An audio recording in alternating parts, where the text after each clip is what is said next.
Today is Thursday, February 6th, 2025.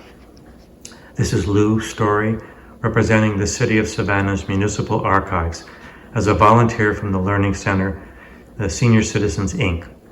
I'm interviewing Ed Pyrch for the Everyone Has a Story project through the Savannah Community Memory Project. We're conducting this interview at my home. Thank you for joining us today. Thank you for doing this. So your name and spelling? My name is Edward Pyrch, EdwardPyrch. I go by Ed usually. Go. Yeah, Start. Yeah, sure. Tell me about your life here in Savannah. Here in Savannah, Kathleen and I moved here from Upper Arlington, Ohio. We met at Ohio State and graduated within a year of each other and got married and raised our family there. And then we came to Savannah in 2007. My son was enrolled at the Savannah College of Art and Design, and we had always wanted to live on the beach. And so, sight unseen, we rented a nice townhouse on Laurel Avenue on Tybee Island and stayed there for 4 years. And in the first or second year, we bought a house in the historic district for our children. Our son Callahan and my daughter Chelsea were attending SCAD and Armstrong Atlantic University, respectively, and so they lived there with another roommate. And we had always figured to move into the house after they graduated, and that's what we did. We fixed it up, and I've been living there for now 14 years, as long as we had lived in our house in Upper Arlington, Ohio. So it's been a nice run.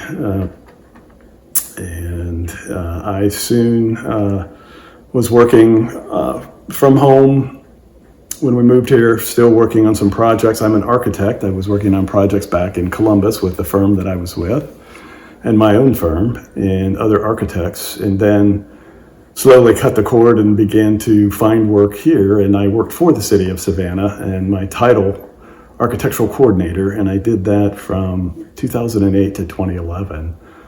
And it was a great job. I got to work on capital improvement projects of the City of Savannah, having to do with City Hall, having to do with historic Grayson Stadium and the historic Forsyth Park dummy World War I forts. We got to renovate one of those into what's now the Collins Quarter on Forsyth Park and the band shell. So that was a lot of many great projects and many great people there at the city. And all the while I've had my own corporation, Edward A. Pyrch Architect Inc., and I've been doing custom residential work basically with one builder here, and his name is Ron Jacobs, and we've had a great run, and we're both getting to where we're thinking about retiring. But we still do quite a few projects, and a lot of them are back out on Tybee Island. There's some magnetic draw to the ocean that keeps calling me back there, and while we're only 20 minutes away, I miss the daily walks on the ocean and everything to do with Tybee. But what I discovered that even more of a love was Oglethorpe's plan and the history of Savannah, and just finding out about what the squares are, these wards, and how did they get developed, and what was the idea behind them, was just fascinating to me. And I've just become a student of the design of Savannah. And I did, after I left the city, I continued my own firm and gave architectural historic walking tours in the city of Savannah. And I worked with a tour company here, Noble Jones Tours, and I did that for 5 years. And that was just a great time. And with a man by the name of Kels Palko, Palko, that owns that company, and still today he does tours. Great guy, great company, and that was a nice run. But its time was up, and I've done so many other fun things. I was a slow ride driver. Most people don't know that. I did that for 5 years. while I was doing walking tours, and Edward A. Pyrch, architect, and that was just a blast. But that had a short run of 5 years. And What is that? that is the pedal pubs that you see. Some people call it the woo girls, the bachelorettes riding or people screaming, and it's a pub crawl on a 15-person pedal bike, and I was the driver / tour guide. And one of my most significant, I did the history and the architecture tours. We had a specialty, so I would get called in on those. And occasionally I would do a haunted tour because Savannah is so haunted, but I didn't necessarily enjoy those as much. But one particular tour was with a group of urban planners that had come down to study Oglethorpe's plan. And I had all my maps and everything ready to go, and they were just fascinated by my knowledge of the history and architecture of Savannah. So it was a fun gig.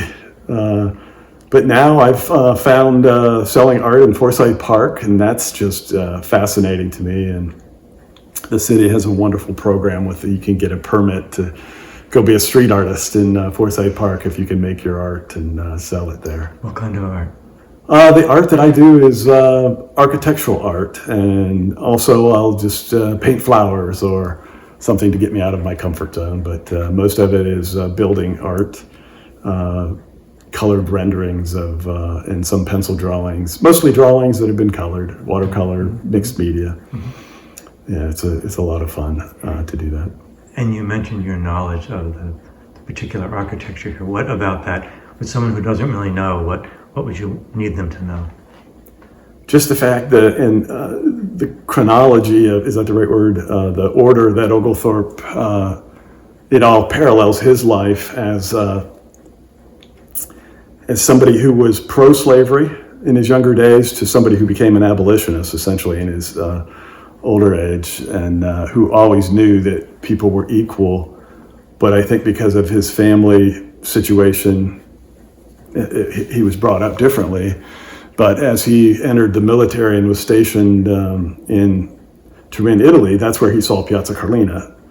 And Piazza Carlina is what the basis of a Savannah Ward design is. And so as he was tasked to build this city and provide a human shield to protect the other colonies 1 through 12 from the Spanish, the enemy, he came up with this Roman camp plan of using 6 of those Piazza Carlinas in a checkerboard fashion with 3 walls up on the high bluff of the Savannah River.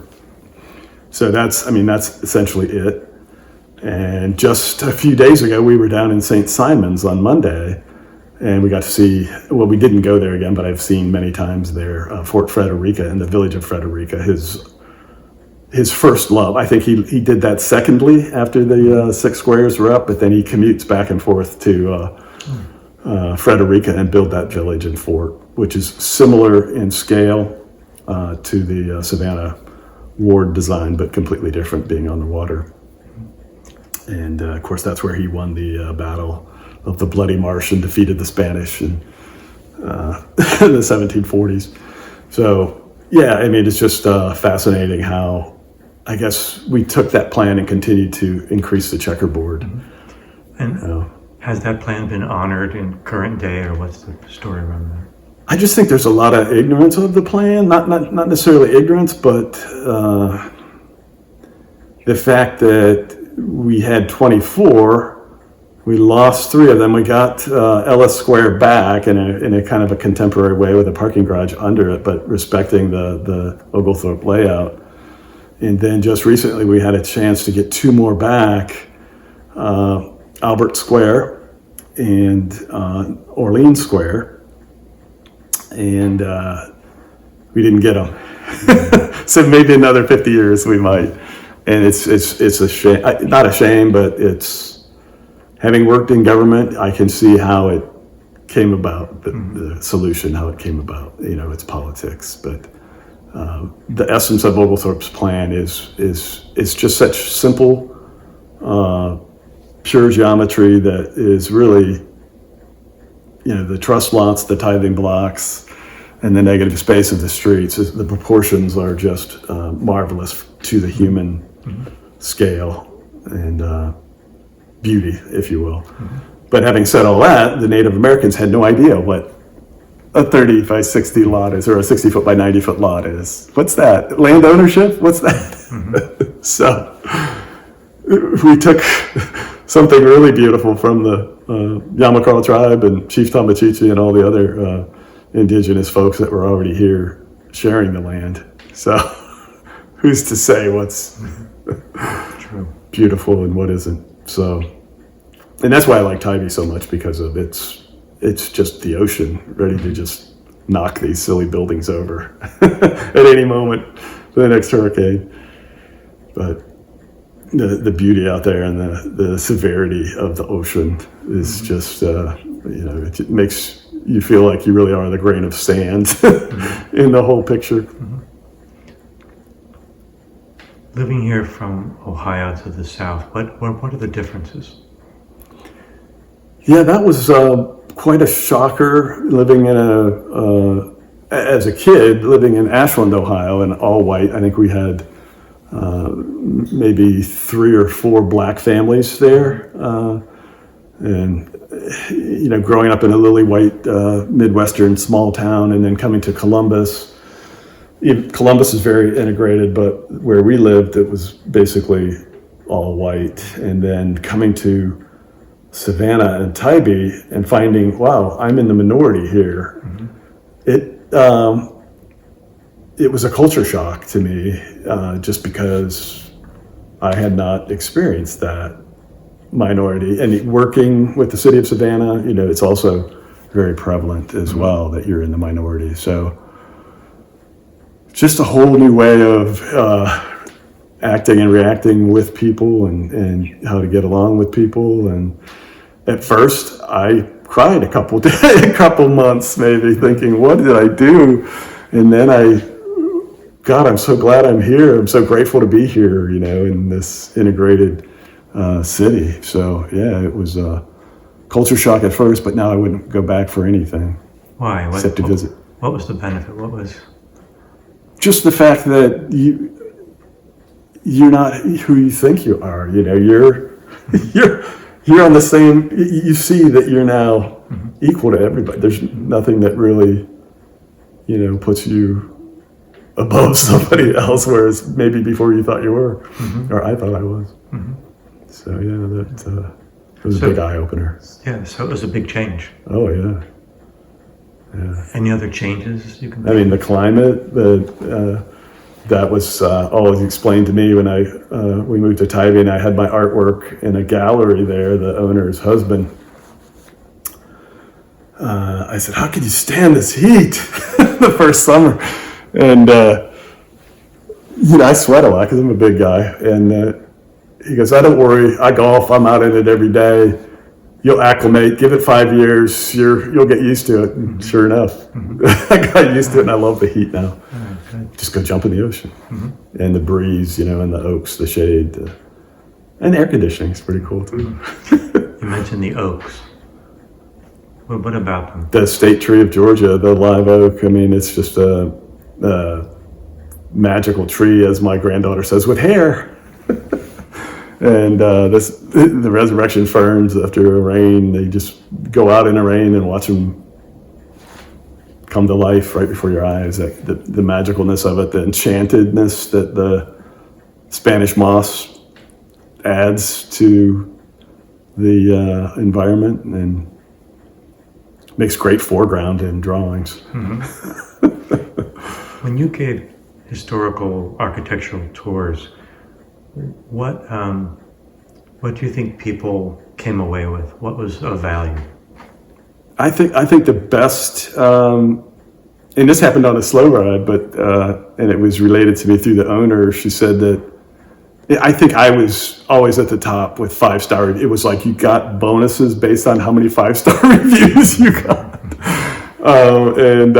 so I always would get a lot of them. I had my share of bad ones, but you've had bad days. But was that somebody came away and said, Ed really brought the architecture alive to me and made it seem real. So that was about the best compliment I could ever receive, I think. Sounds good. And What about the architecture? For someone who's never been here, what do they need to know?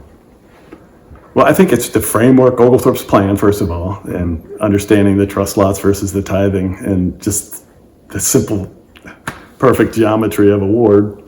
And then once you kind of get a grip on that,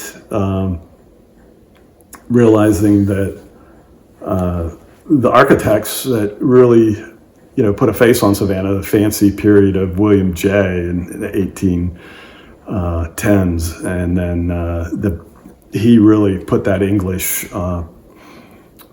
seal on so many great buildings. As a young 20-year-old architect, he did more than most can hope in a career, and that mostly was in Savannah, not to mention Bath, where he was from, and that style of architecture.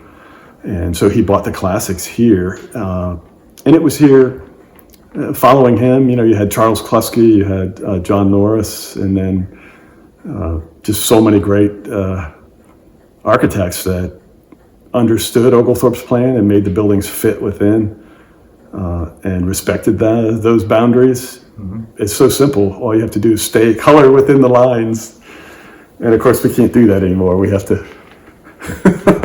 I need a variance. I have to go over here, and my building's way too tall for that. And I need a variance for height. And I'm way too powerful and too important that I have to do this. And that's the problem right now. It's just such a simple set of rules. We could easily follow Oglethorpe's plan, get rid of zoning, and I think we'd be much better off. But they never had zoning back when the great buildings were being built. That kind of leads into governance.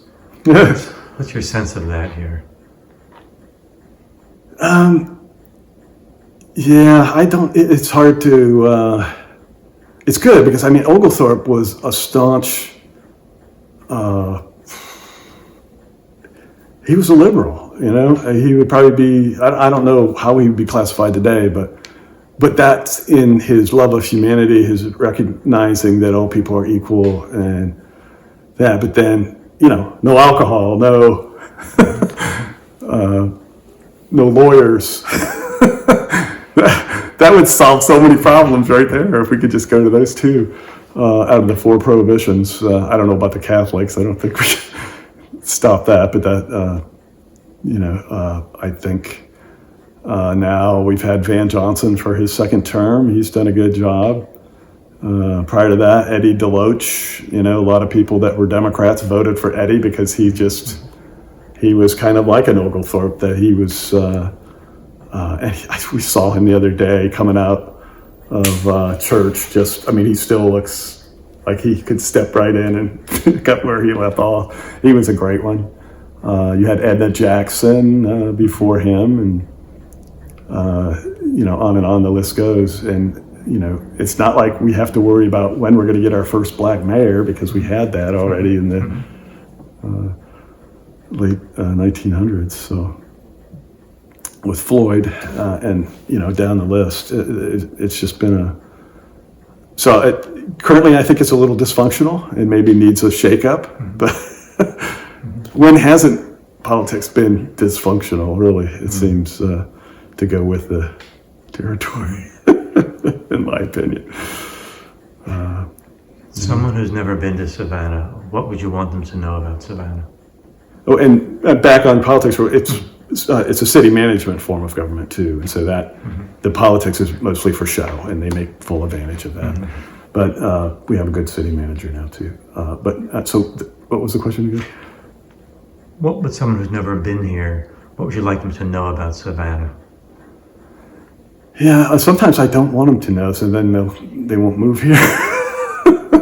Less people keep coming here. I think once people come here, and I just met in the park today my brother-in-law's best friend, Joe Neely, who gave a wonderful eulogy to Bruce, my brother-in-law's 38-year-old son who passed away. It was just tragic. But he was here for a month.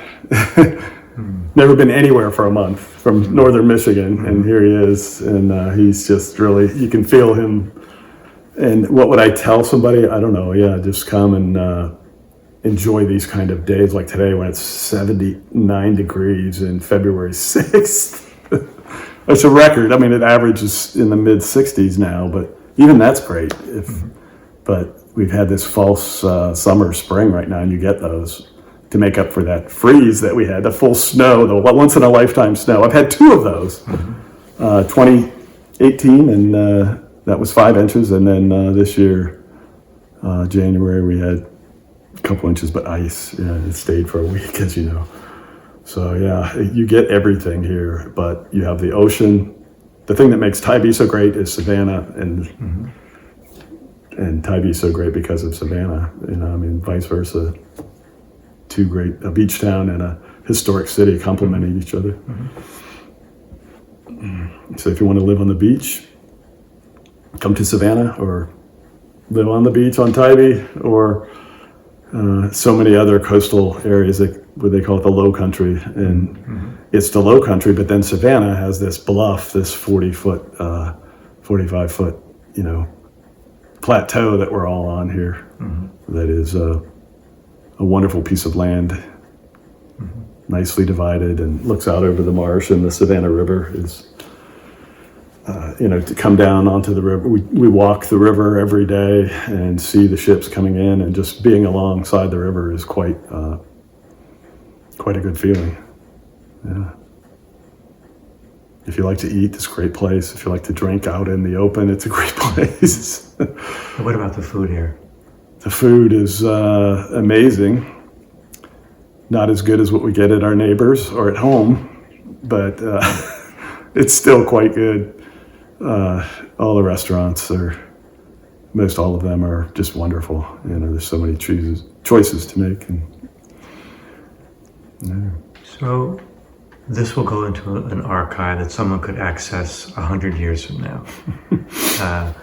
Just thinking about it for a moment, what would you like to let them know about your life here, having lived these years and into 2025, and what might they not know that you want them to know?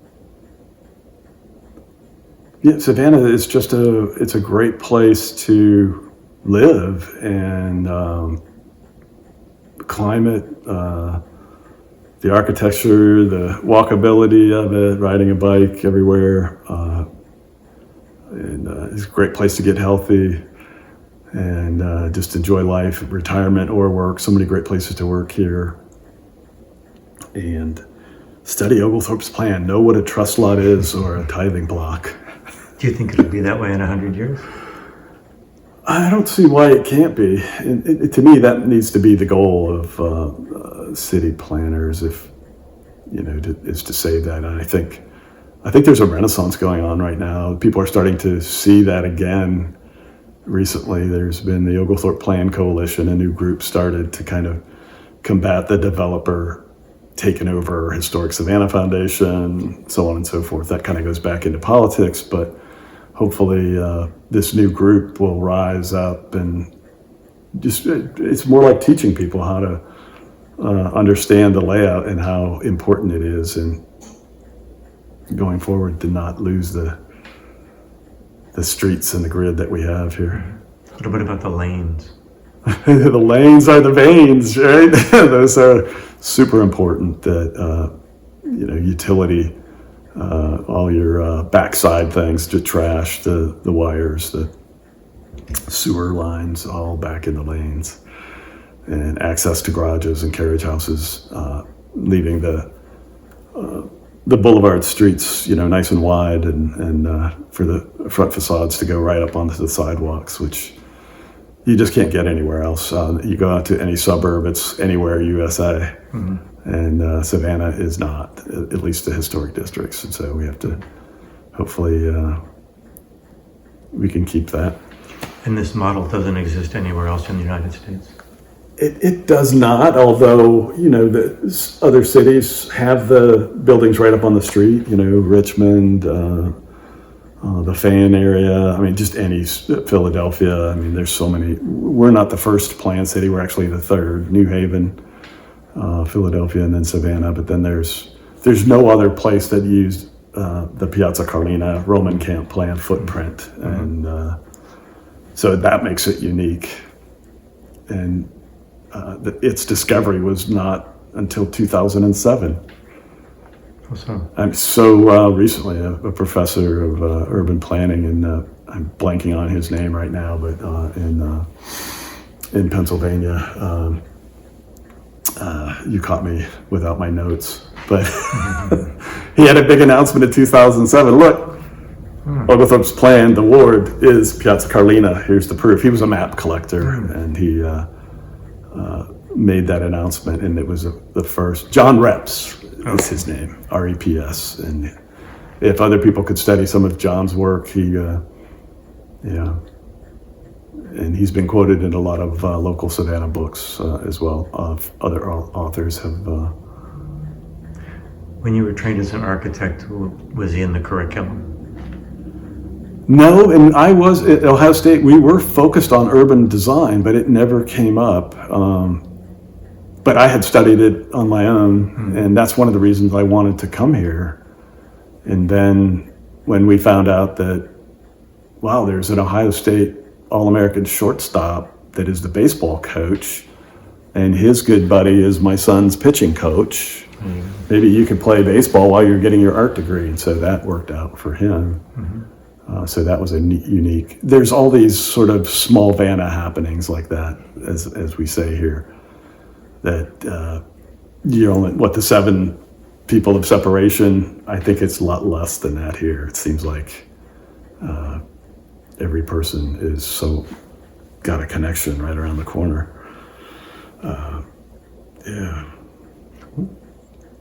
Why do you think that is? What's the small Vanna things? I think it's part of the openness that people feel to talk down here. Like when you pass somebody on the streets, hey, how y'all doing? How's mama and them? How's the dog? How's the children? I never did that before, and now I find myself doing that. When it was kind of one of those, some of the engineers that I began to work with at the city, I think they sensed my tension, or my northern tension and anxiety and whatever, and they just said, Ed, just ask them how their family is. Just relax. You're in Savannah. It's have a drink. So it's like a cultural difference. Yeah, just a little slower. Just slow down and talk about all the work stuff is going to come around. You don't have to be all business all the time like I tend to be, and so that was a real game changer for me. I think being here and that. Like Tybee time, as we call it out there on the beach. You're on Tybee time when you cross over the Lazaretto Creek, and it just slows down everything. Your breathing, your heart rate, and your anxiety tends to, when you do that, and ask people how they're doing. And when you cross somebody in the street, you don't know them. How y'all doing? Whether it's just you and another person, or 10 people, or hey, y'all. You can use y'all. I mean, it took me 4 years to get my first y'all out of the way, and mean it. So I think once you get that established, you're a Southerner. And in that regard, you feel that there was a point at which you did become part of the community? Yeah, and it happened pretty much when on Tybee, and then moving into Savannah and into the house next door. Just so many great people that we've known and met here and continue. I mean, every day there's somebody new that you're discovering or meeting that's really pretty cool and good people. Yeah. So, is there any last thought or something you'd like to share, just to put on the record for an archive that can be accessed at any point, at any time? Man,